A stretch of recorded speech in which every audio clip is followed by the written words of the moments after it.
അന്ധമായ വിശ്വാസം വെച്ചു പുലർത്തിയിരുന്ന ഒരു കുടുംബം. ആഭിചാരക്രിയകൾ അറിയാമെന്ന വ്യാജേന ഈ കുടുംബത്തിലേക്ക് കടന്നുവന്ന മന്ത്രവാദി. കട്ടപ്പന കാഞ്ചിയാറിലെ വിജയനെയും കുടുംബത്തെയും കുറ്റകൃത്യങ്ങളിലേക്ക് നയിച്ചത് നിതീഷാണ്. 2023 ഓഗസ്റ്റ് മാസം ഒരു ദിവസം രാത്രി 10 മണിക്കാണ് വിജയനെ നിതീഷ് കൊലപ്പെടുത്തുന്നത്. കോളറിൽ പിടിച്ചു വലിച്ച് താഴെ ഇട്ടതിനു ശേഷം ചുറ്റിക ഉപയോഗിച്ച് തലക്കടിക്കുകയായിരുന്നു. തുടർന്ന് ഏതാണ്ട് 3.5 അടി താഴ്ചയുള്ള ഒരു കുഴിയെടുക്കുകയും ഒരു കാർഡ്ബോർഡ് പെട്ടിയിലാക്കി വിജയനെ അതിൽ കുഴിച്ചു മൂടുകയും ചെയ്തു. വിജയന്റെ മകൻ വിഷ്ണു, ഭാര്യ സുമ എന്നിവർ ഇതിന് പ്രതിയെ സഹായിച്ചു. വിജയന്റെ തലയ്ക്ക് ചുറ്റിക കൊണ്ട് അടിക്കുകയായിരുന്നു പ്രതി. അങ്ങനെയാണ് കുറ്റസമ്മതം. അത് പ്രകാരം കാണിച്ചു തന്ന ബോഡി കുഴിച്ചിട്ട സ്ഥലം കാണിച്ചു തന്നു. നമ്മളത് റിക്കവർ ചെയ്തിട്ടുണ്ട്. വിജയനെ കൊലപ്പെടുത്താൻ ഉപയോഗിച്ച ചുറ്റിക വീട്ടിൽ നിന്ന് പോലീസ് കണ്ടെടുത്തിട്ടുണ്ട്.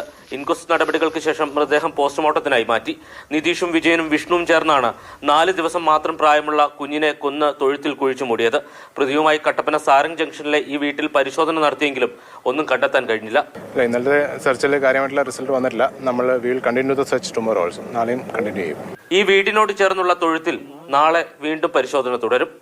ഒരു കുഞ്ഞിനെ ജനിച്ച ഉടൻ ശ്വാസം മുട്ടിച്ച് കൊലപ്പെടുത്തുക, ഇതിന് കൂട്ടുനിന്ന കൂട്ടാളിയെ 7 വർഷങ്ങൾക്ക് ശേഷം തലക്കടിച്ച് കൊലപ്പെടുത്തുക, ഇതിന് കൊല്ലപ്പെട്ട ആളുടെ മകനും ഭാര്യയും കൂട്ടുനിൽക്കുക. ഒരുപക്ഷെ കേരളം ആദ്യമായിട്ടായിരിക്കും ഇങ്ങനെ ഒരു സംഭവം കേൾക്കുന്നത്.